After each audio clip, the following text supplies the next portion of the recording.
And time for the latest installment, the Kilcoyne Conversation / Martin and Marlow. Or I also thought, what about checking in with Chuck? Do we need a third name for the segment? That's pretty good. Pretty good.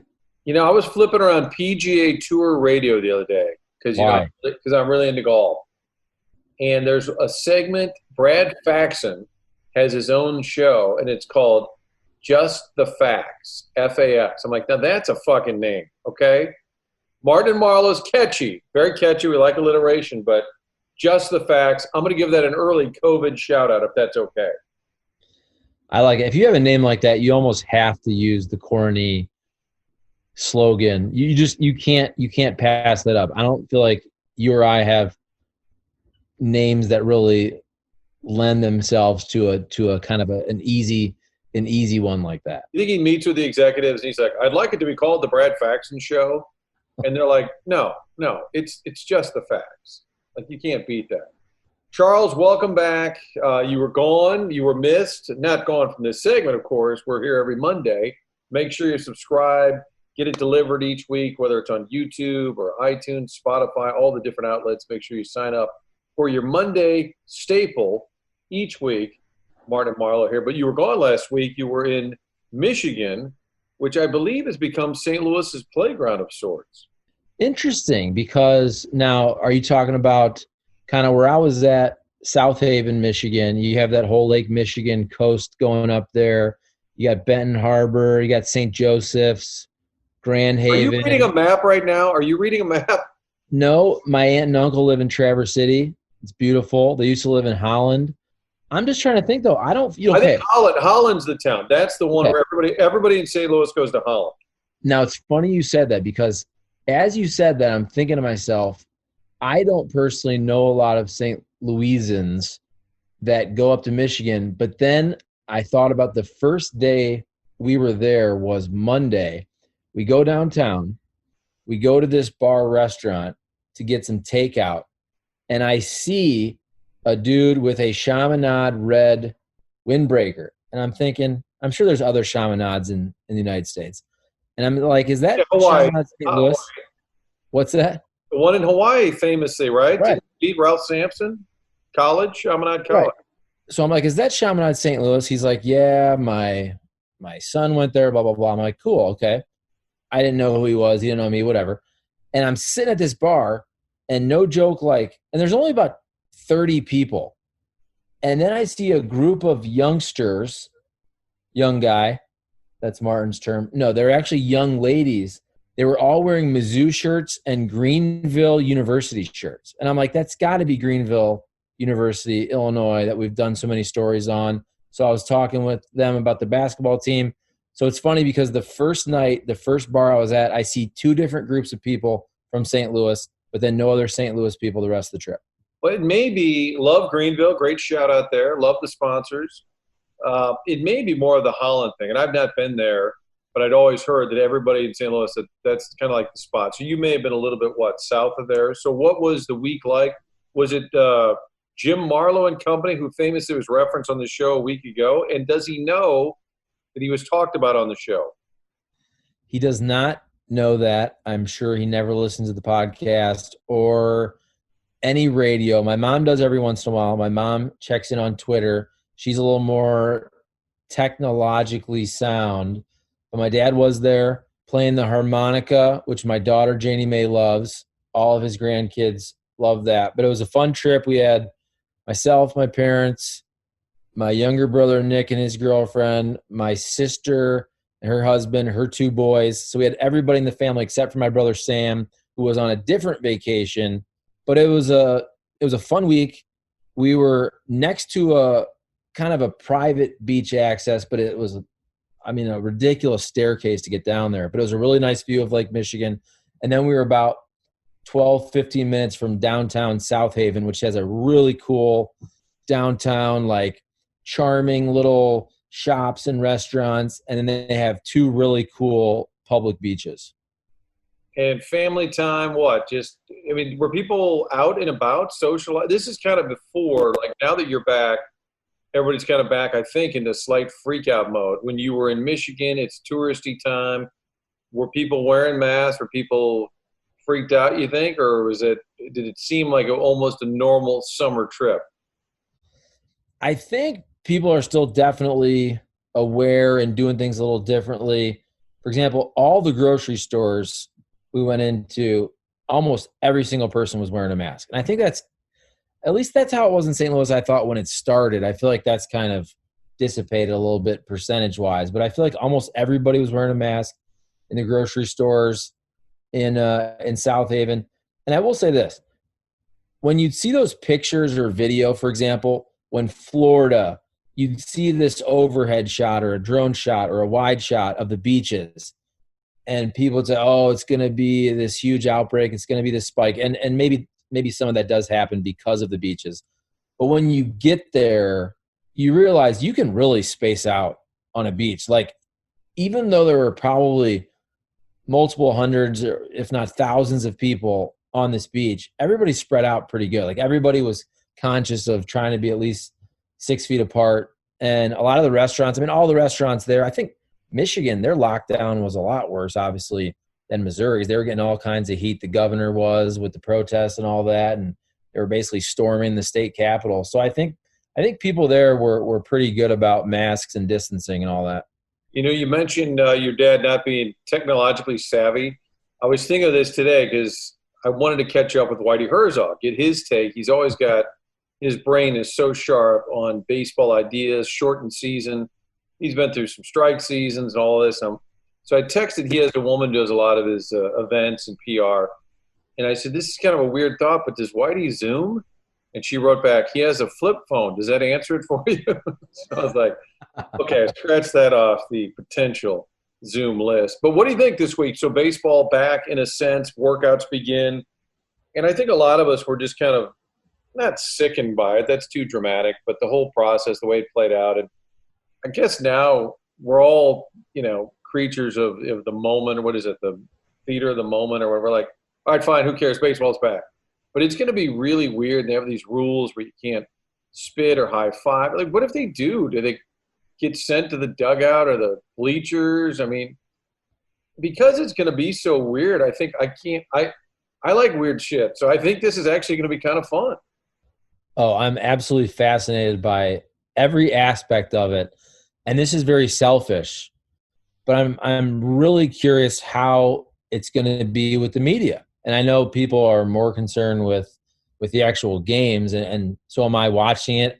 Like, the media, are we going to be able to sit in the stands? Can we be right behind the dugout if nobody else is there? And you got to think, there's no way they're going to open clubhouses and locker rooms and dressing rooms for any of these sports for a couple of months or the rest of this season. I wouldn't either. When you saw what happened, basically when you had that day where the Phillies had an outbreak and a couple other camps, and all of a sudden they shut down the facilities, you can't allow a media member to basically transmit this disease to $1 billion business. So are they going to have interviews where they just have a couple players at a press conference podium? I'm fascinated by that. But like you said, there's no way these baseball players, if you played baseball since you were 5 years old, you've been spitting your whole life, and there's no way you can just not spit. There's no way they can enforce that. It's going to be weird to see guys without the bat boys and bat girls, and they're going to probably like throw their bats and not realize they can't do that, because it's like the golfers. When you watch the golfers after they hit a putt, it's almost muscle memory to tip their cap to the gallery that's not even there, because they've been doing it for decades. And that's 2 minutes for spitting, Carpenter. Get over there. And think, I don't know how it's going to be enforced. That's what's weird. And then you get into kind of you could really nerd out on lineups and stuff. I love John Moselek's answer the other day about the DH. He's like, well, we got so many guys. They're going to need so many at-bats, which every team's going to say the same thing.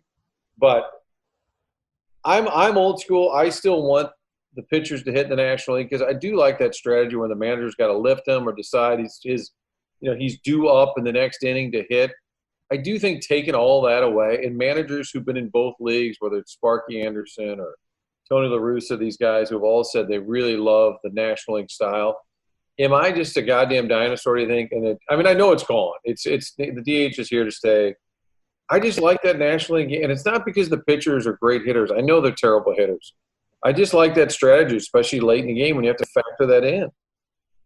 I disagree. And we've had this argument so many times on different radio shows and everything. And I've always said, I totally understand, especially if you're old school or specifically from St. Louis. If you grew up National League style baseball, whitey ball, where that was fun, they're running, it's defense, you have all the strategy where he's pulling a pitcher, putting him in the outfield, bringing him back in. That is cool. I understand that take, and it is more strategic, but I just think watching pitchers get absolutely dominated and overmatched in the batter's box at least 4 or 5 times a game total between the two sides, I don't enjoy that. I hate bunting. I hate sacrifice bunting. So I'm all for the DH, and I always have been, and I think it is inevitable at this point. How about the players that always get off to a slow start, and they'll be 15, 20 games in, like, yeah, I'll get going. I mean, what's a slow start now? If you're bad for 2 games, hey, fella, what do you think? Can you turn it around? Can you save your season? I mean, when are we saying that, oh, my God, you're not going to be able to turn it around? 4 games in, 5? Again, that's part of the weirdness of it that I think will be great. Yeah, and we've always talked about baseball. They probably do play too many games. 162 games, it's crazy. And Anthony Rizzo even said they play too many games. And think about it now where it's all about usage. You don't want your pitchers throwing over 200 innings. You don't want your top relievers to be more than 60 appearances or whatever amount of innings, 75, whatever the case may be. And so now people are complaining about too few games. And I get it because you could look at the Nationals last year. They had injuries early. They probably wouldn't even have made the playoffs under this format. They go on to win the World Series. But also, if you have a slow start during a 162-game season, you know you have 100 games, whatever it is, to dig yourself out of it. Everybody knows the game plan going in that you basically can't have a slow start. So I think the mindset is going to be the same for every team, that this is a 60-game sprint, and that's just another part of the fascination about this season. I mean, will managers – if a pitcher has 2 – let's say you have a fifth starter battle and one guy wins. What if he has 2 bad starts? He's only going to get, 12 anyway, or 10, whatever the number is. It's going to be interesting to see how quickly these managers make moves, because they're going to have to make them much quicker. When can we cue up the great Tony cut? You don't think Molina's going to hit? You don't think Freese is going to hit? Because that was probably, about 2 weeks into a season? I need to look it up. But we should play that after, the first night. Schulte, are you a little concerned your squad's not going to be able to turn it around? But it all comes back. It at least feels normal, even if the games aren't normal. And it's probably crazy. Baseball isn't a necessity. The NBA, the NHL, they're not essential. That great word we've all heard so many times now. People like you and me, sports, hey, you guys are not essential. Stay out of the building. But I do think it helps people. There's a lot of people, I think their psyche will change because they can watch a Cardinal game. I mean, I don't know how to quantify that, but it's not essential. But I think for a lot of folks, it probably does brighten their lives. I mean, not to be too cheesy about it, but I just think having sports back, not because you and I are sports guys per se. I mean, we barely are. Let's be honest. We're barely sports guys, okay? But there's a lot of people, I think, who it will enrich their lives. That sounds stupid. No, I agree, because I just think sports are so woven into the fabric of what we are, not just as people living in St. Louis, but as Americans. Whether it's football, basketball, baseball, hockey, it's what you do in your downtime. It's what you do when you get off work. It's what you do for entertainment. It's what you do to de-stress. And if you do have an essential job. I've always thought about that during all this. If you're working at the grocery store, if you're a nurse, if you're a doctor, and your life and your job have been super stressful for these last 4 months or so, and you get some time off, if that Cardinals game, that Blues game just lets you kind of chill, have a beer, and get back to some normalcy, that's another thing. I just think it feels so weird right now because everything is different. And we don't have very many sports, and you're watching golf with no fans, and you have NASCAR, and they're running on Wednesdays here and there. And we just need, especially in St. Louis, Bill DeWitt III said it best a couple months ago, where he just said that, it's basically the soundtrack of the summer in St. Louis is Cardinal baseball. You can always, almost every single night, count on it, 7 p.m. to 10 p.m., it's there for you. Even if you're not watching it 100%, if you're making dinner, putting the kids to bed, it's always there, at least in the background, if not the foreground. And, yeah, I think we sorely miss that. How about our COVID shout-out? I'm going to give it to Ryan Winehouse. And people probably remember that name because in St. Louis, they made national news. 5 members of the family had coronavirus. And I did a story on Fox 2 this week with Ryan, just had a recent hole-in-one. He was a college golfer. But the hole-in-one, playing with his brother, just kind of like symbolic, like life getting back to normal. Good things can still happen in 2020. His mom, his dad, his wife, his brother, and he all had COVID-19. So he gets this hole-in-one, so we do this story on him, just kind of having, a nice story that good things are happening. And then he said they're having a baby, and the expectant date is December 30th. So he said we can maybe end 2020 on a positive note. So COVID shout out Ryan Winehouse. And I'm also going to throw in Eli Drinkwitz, who somehow, and he said this quote, we did an interview with him, and he said, I'm just a dorky guy in glasses trying to do my best for Mizzou, kind of self-deprecating, but somehow with the Zoom world, just crushing it in recruiting. So I'm excited. I hope there's college football. You're a huge fan. I know that. I don't know if there'll be college football. I don't know how it'll look, but God bless him for getting Mizzou, not just some kids who apparently some of them are pretty good and, whatever the national ratings mean, a top 25 class, but giving Mizzou football fans like reason to be excited. That's why I was always kind of down on Odom, just because there was no sizzle at all. And I wouldn't have looked at Drinkwitz and said, this guy's going to bring some sizzle, but he's getting a COVID shout out, Chuck, because at least Mizzou football in the middle of June is getting people excited.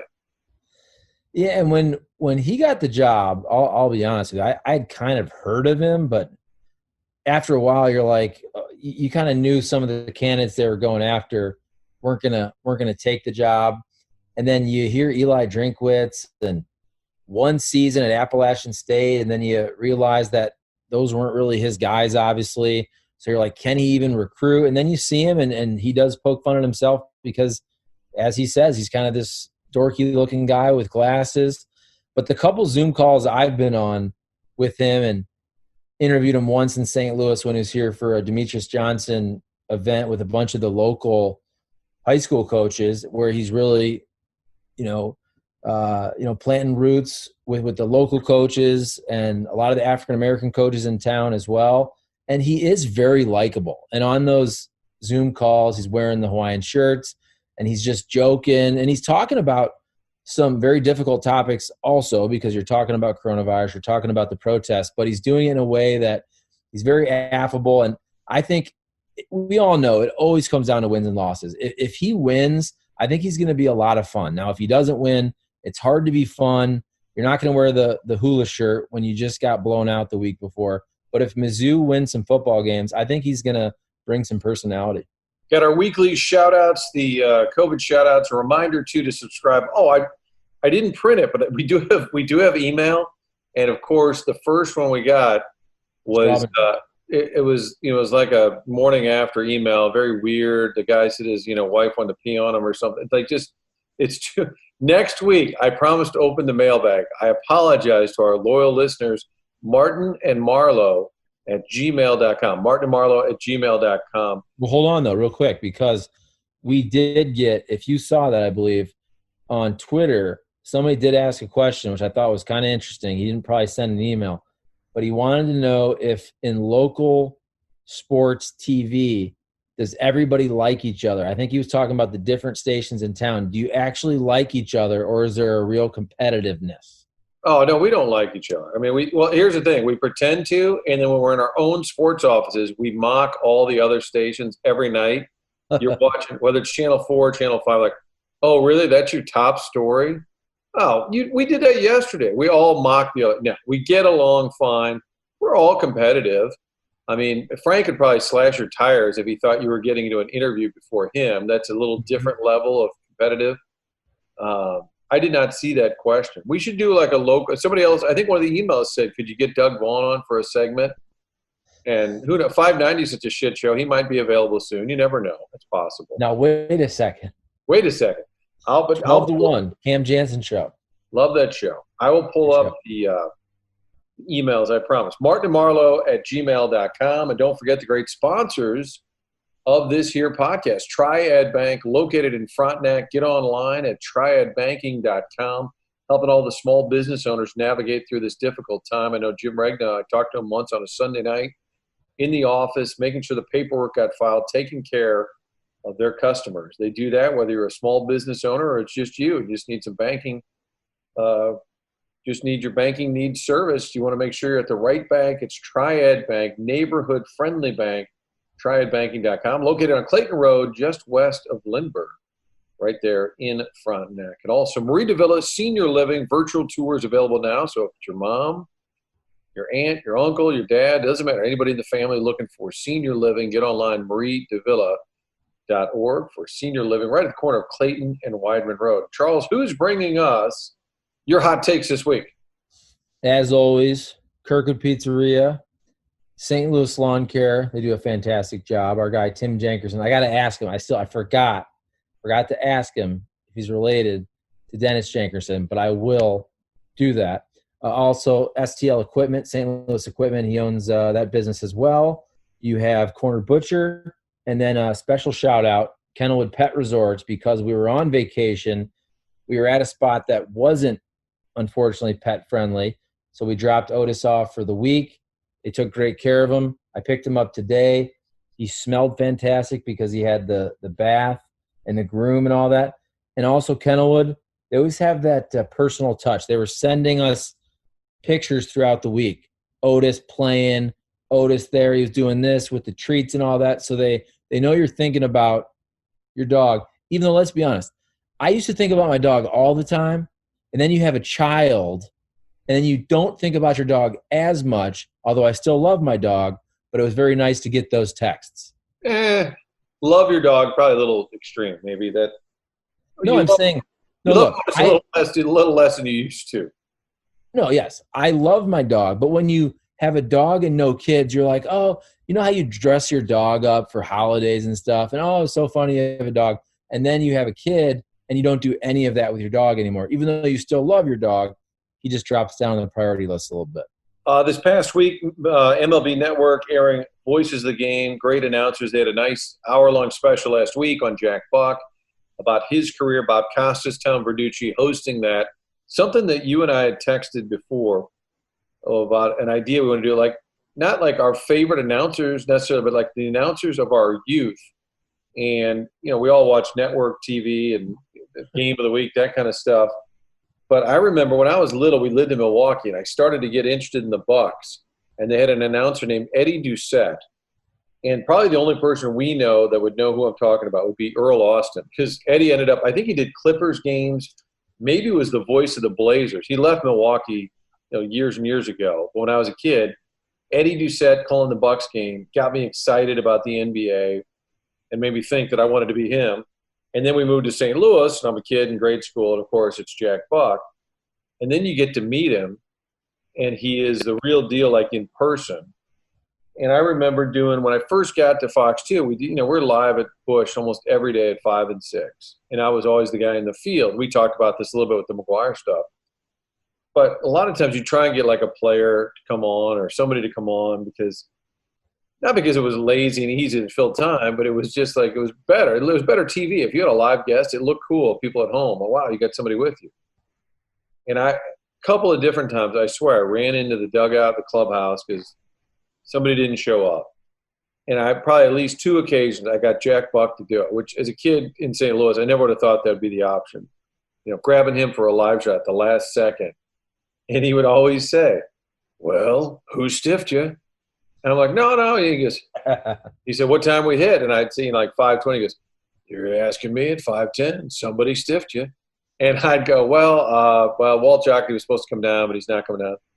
And he was great. We'd be in a commercial, and he'd say, Tell Dave Murray he got it wrong. I brought the umbrella today. No sign of rain. Like, he was just as cool could be. Everybody's got their own Jack Buck stories around St. Louis. The other part that I enjoyed, like being back here, this is before email or text or cell phones. If you wanted him for like your Sunday show, or you were going to do a piece and you needed his involvement, you would just call him. And his phone number was 969 Buck. And I've asked Joe about that. He goes, "Oh yeah," because everybody in town had our freaking phone number, because it was 969 Buck. But the announcers of my youth, I would say Eddie Doucette on the NBA, Jack Buck on basketball, and my surprise football pick would be, I think it was one year, Mike Shannon was in the football Cardinals broadcast booth. Now, Mike was a great high school football player, recruited by Mizzou, and could have played down there. But he was like the analyst. I don't know what year. This is probably like 84, 85. And I swear to God, Bill Wilkerson was a great announcer, called the football Cardinal games. But you would just hear, Roy Green's at the 20 and the 10. And you just hear, and there's no flags at all. No flags. He's going to score. There was one year, I got to look this up, because I swear Mike Shannon was part of football Cardinal broadcast. And the only other one I would throw out as my youth, and you might even agree, you're a young guy, but to me, Mel Allen was baseball. And if you watch This Week in Baseball, once you heard Mel Allen and how about that, you would have gone out and hit like 50 fly balls. You would have grabbed a freaking fungo and played for 4 hours. If you just heard Mel Allen's voice. How about for you? Yeah, and that music, the song for This Week in Baseball, that came on, you knew it was, you knew that show was on. I think when you bring up Jack Buck from St. Louis, I think, even though I was not from Detroit, the fact that I grew up in Toledo and you're an hour from Detroit and you get all of the Detroit Tigers games, TV and radio. And I think for many years, Ernie Harwell, it was either simulcast or he went back and forth between TV and radio, I think, depending, some of the years he did TV, some of the years he did radio, mostly known for radio, but he was just such an iconic broadcaster. He was there forever.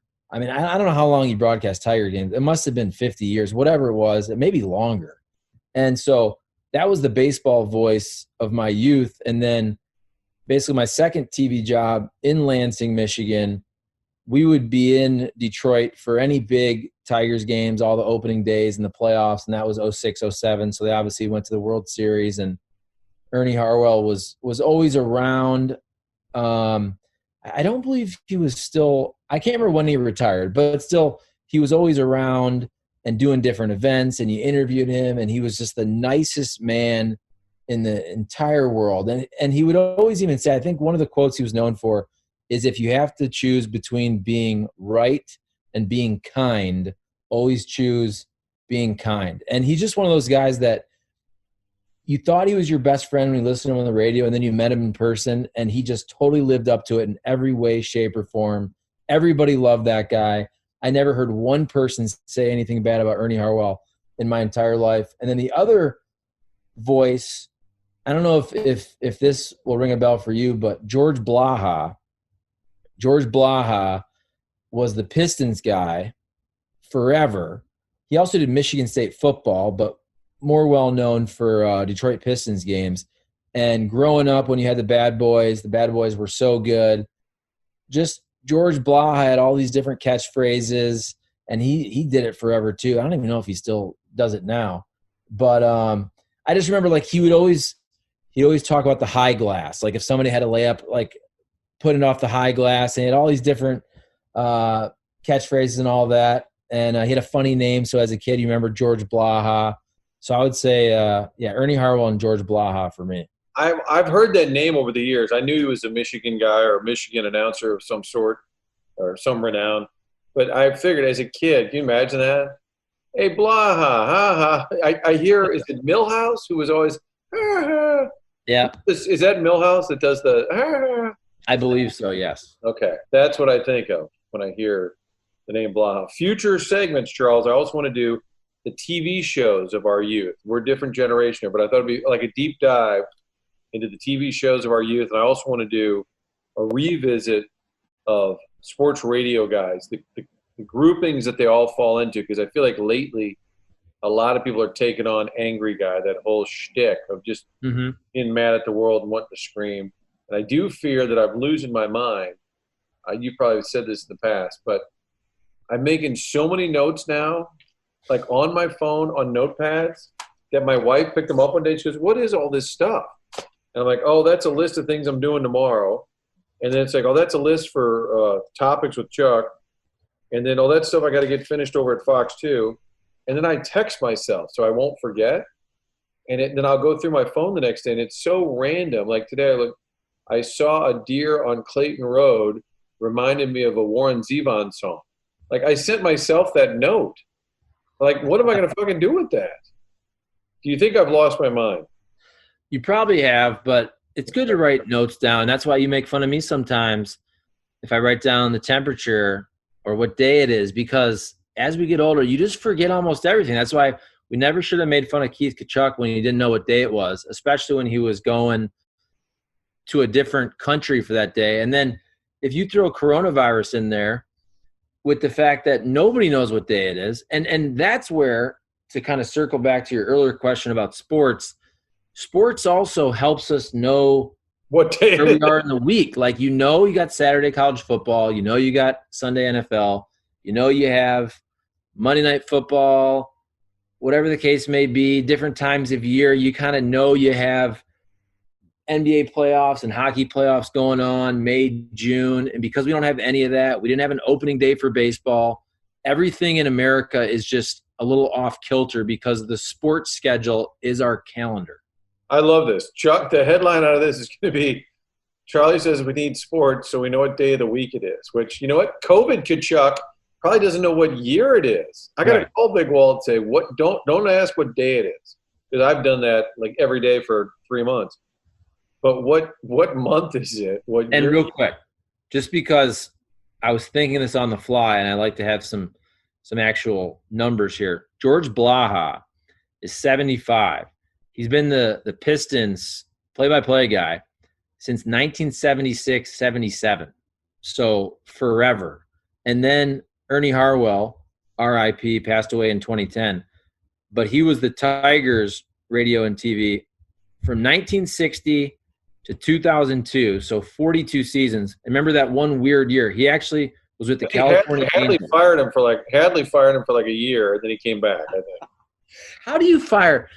I believe it was Schembechler, wasn't it? It was Bo Schembechler, which just the craziness that he ran the Tigers there. But to fire Ernie Harwell is just amazing. It's amazing to me that would ever happen.